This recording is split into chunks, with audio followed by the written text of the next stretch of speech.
Hey y'all, welcome to Living with Lemons. I'm Debbie, and this is my medical journey. In my last video, I shared the devastating update that my diagnosis was changed from multifocal motor neuropathy to amyotrophic lateral sclerosis, also known as Lou Gehrig's disease or the Stephen Hawking's disease. Or ALS, or for those of you out there who are still lost, the Ice Bucket Challenge. So, yeah, it's been a rough couple of months trying to just sort of wrap my head around that.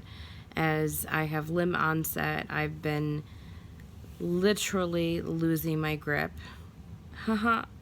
And struggling with just the physical issues that come, I guess, with the disease or side effects of the medications I'm on. My doctor put me on Rilotec slash Riluzole. I forget which one is the generic and which one is the brand. I'm also on Mexilotine, which is actually a heart medication and has been used to treat nerve pain.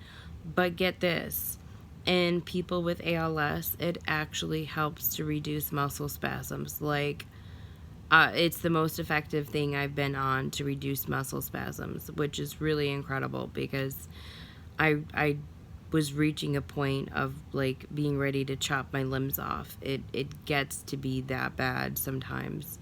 You cannot sit for too long without feeling like you need to stretch something because the muscles get, I don't know, this just stiff feeling. And then when you want to get up or stretch or move, it's an immediate muscle contraction. And I don't mean some tiny little, that's a cramp, I gotta work out when you're in yoga. No, I mean like really intense.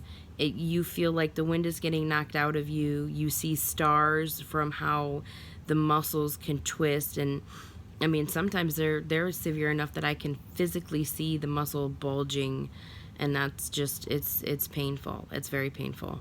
And then the muscle twitching, fasciculations, that happens like a lot more now. It had reduced for a while, and now it's just like revved up in overtime.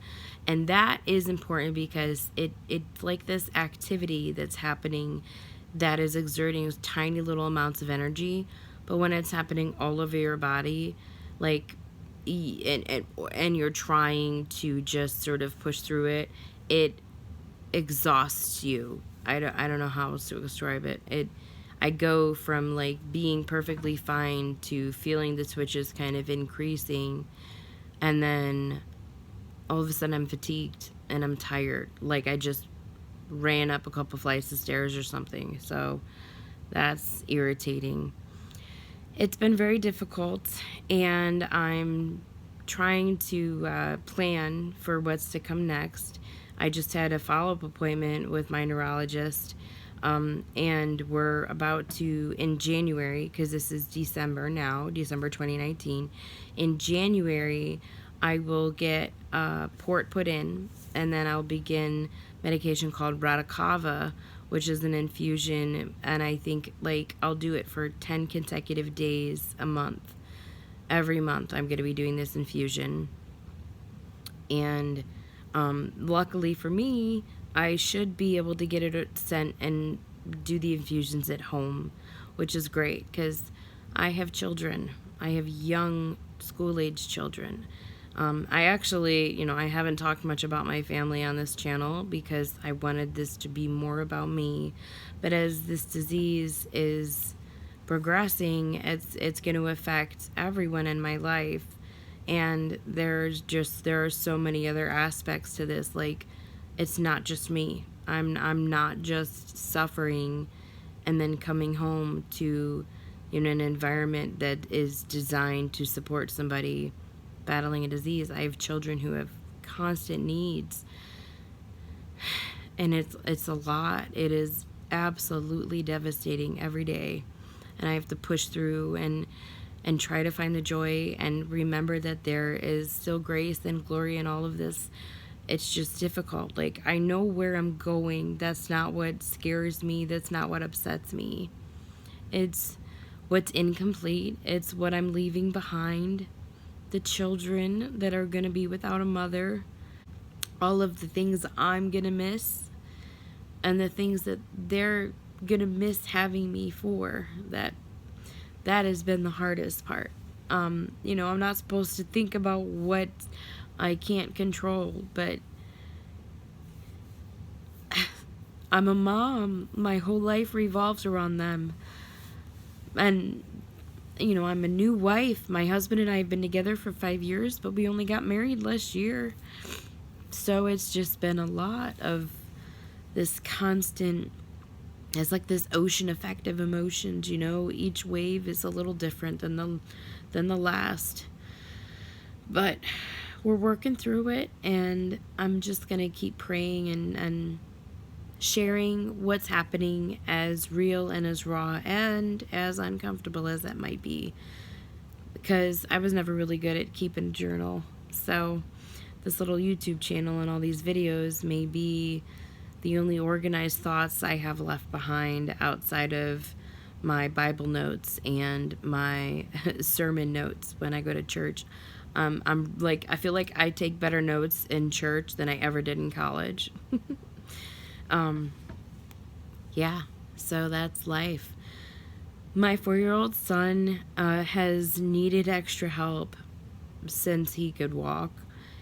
He's not developmentally disabled, but there are some behavioral things that we're working through that might, turn into a diagnosis soon. And we're working with the local school district to get help for that.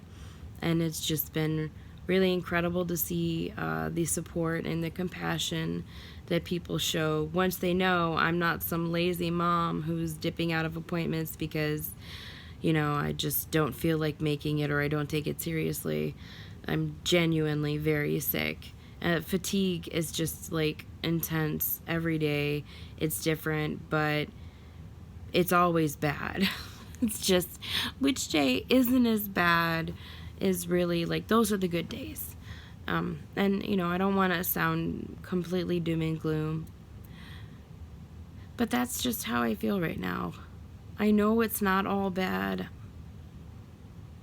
but this is reality. I'm 32, and I made becoming a mother and taking care of my beautiful children my priority over any other accomplishments, and that's enough. That's okay. I feel like, man, I'm not done yet. Like, this cannot be happening, but it is. So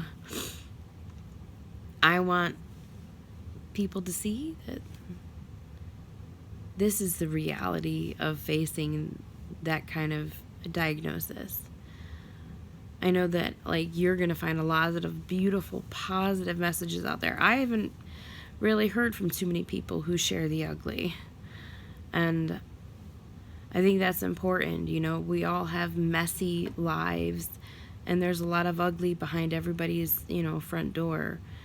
We just choose not to show that with the world. And I think that there are some really important lessons to be learned here, and I want to share that. Thank you for listening, and stay tuned, because I might be on my way, but I am nowhere near the end yet. So there are plenty of more updates to come, and hopefully some more uplifting ones, because I'm hoping I'm not always going to be stuck in this. Maybe this is just a stage of grief, right? Because I think you can grieve yourself. I am. So anyhow, thank y'all for watching again. I appreciate it.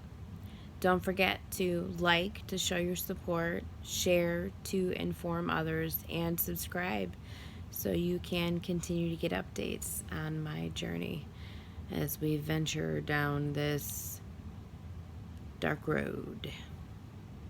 Take care, y'all.